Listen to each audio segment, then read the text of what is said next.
Hi అండి, welcome to our channel. ఈరోజు మన వీడియోలో కరకరలాడే క్రిస్పీగా కమ్మని పల్లీల మురుకులను ఎలా చేయాలో చూపిస్తాను. మీరు ఇప్పటి వరకు చాలా రకాలైన మురుకులు చూసి ఉంటారు, కానీ ఒక్కసారి పల్లీల మురుకులు చేసి చూడండి. చాలా టేస్టీగా ఉంటాయి, పిల్లలు చాలా ఇష్టంగా తింటారు, హెల్త్కి కూడా చాలా మంచిదండి. ఇలా స్టవ్ వెలిగించి కడాయిలో వేరుశనగ పప్పు అయితే ఇలా వేయించుకున్నాక మనము వేరుశనగ పప్పు 1 కప్పు తీసుకుంటాము.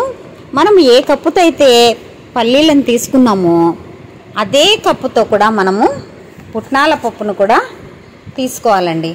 ఇలా పుట్నాల పప్పును తీసుకున్న తర్వాత అందులోకి వామును 1.5 స్పూను యాడ్ చేసుకొని మిక్సీ జార్లో అయితే వేసుకొని మిక్సీ ఆడించుకోవాలండి. ఇలా మిక్సీ ఆడించుకున్న తర్వాత మనము 1 కప్పు పల్లీలు 1 కప్పు పుట్నాలు తీసుకున్నాం కాబట్టి ఇప్పుడు 4 గ్లాసుల బియ్యపిండిని అయితే తీసుకోవాలండి.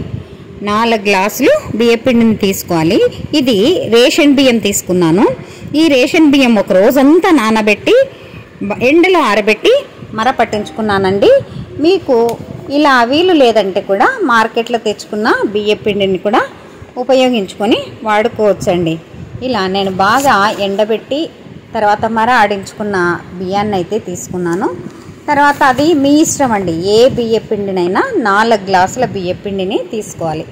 ఇలా బియ్యపిండిని మనం కొలతగా తీసుకున్నాక ఇప్పుడు ఇందులోకి మనము అన్నీ కలిసేలాగా బాగా కలిపేసుకోవాలి. ఇలా కలుపుకున్న తర్వాత మనం ఇందులోకి తగినంతగా ఉప్పును, తగినంతగా మనకు సరిపోయేంత కారపొడిని కూడా యాడ్ చేసుకోవాలండి. ఇలా కారపొడిని కూడా యాడ్ చేసుకున్నాక 2 స్పూన్ల నెయ్యి కూడా ఆ పిండిలోకి వేసుకొని బాగా పిండంతా కలిసేలాగా కలుపుకోవాలి. ఇలా కలుపుకున్నాక మనము కొంచెం వాటర్ని అయితే వేసుకొని మెల్లిగా ముద్దలాగా చేసుకోవాలండి. కొంచెం వాటర్ను పోసుకొని బాగా కలుపుకోవాలి. ఇలా కలుపుకుంటూ మెత్తని పిండిలాగా చేసుకోవాలి. ఈ పిండి మరీ లూజుగా ఉండకూడదు, అలాగని గట్టిగా కూడా ఉండకూడదండి, కొంచెం సాఫ్ట్గా చేసుకోవాలి. ఇప్పుడు మనము స్టవ్ వెలిగించుకొని ఆయిల్ అయితే పెట్టుకొని ఆయిల్ కాగిన తర్వాత మనము మురుకుల గొట్టంలోనికి పిండిని అయితే వేసుకోవాలి. పిండిని వేసుకున్నాక మన ఇష్టం అండి, నూనెలో అయినా డైరెక్ట్గా వేసుకోవచ్చు. మనకు చేతులు కొంచెం వేడవుతాయి అనుకుంటే ఇలా గరిట వెనకాన వేసుకుని నూనెలో కాల్చేసుకోవచ్చండి.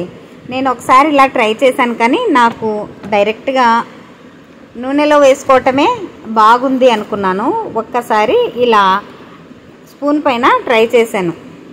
చూడండి, ఇలా వేసుకొని కాగిన నూనెలోకి ఈ మనం ఒత్తుకున్న మురుకుల్ని వదిలేసుకోవాలి. ఇవి కొంచెం మంచి కలర్ వచ్చే వరకు కూడా వేయించేసుకోవాలండి. ఇలా బాగా వేగిన తర్వాత దాన్ని అయితే పక్కకు తీసేసుకున్నాక మరలా మనం మురుకుల గుట్టంలోనికి పిండిని అయితే వేసుకొని మరలా నూనెలోనికి బాగా ఇలా ఒత్తేసుకున్నాం అనుకోండి, చాలా తర్వాత మీరు ఒక్కసారి దీన్ని టేస్ట్ అయితే చేయండి, బాగా ఉంటుందండి. పిల్లలు చాలా ఇష్టంగా తింటారు. కావాలంటే మీరు కూడా ఒక్కసారి ట్రై చేయండి. నచ్చితే లైక్ చేయండి, షేర్ చేయండి, సబ్స్క్రైబ్ చేయండి ఫ్రెండ్స్. Thank you.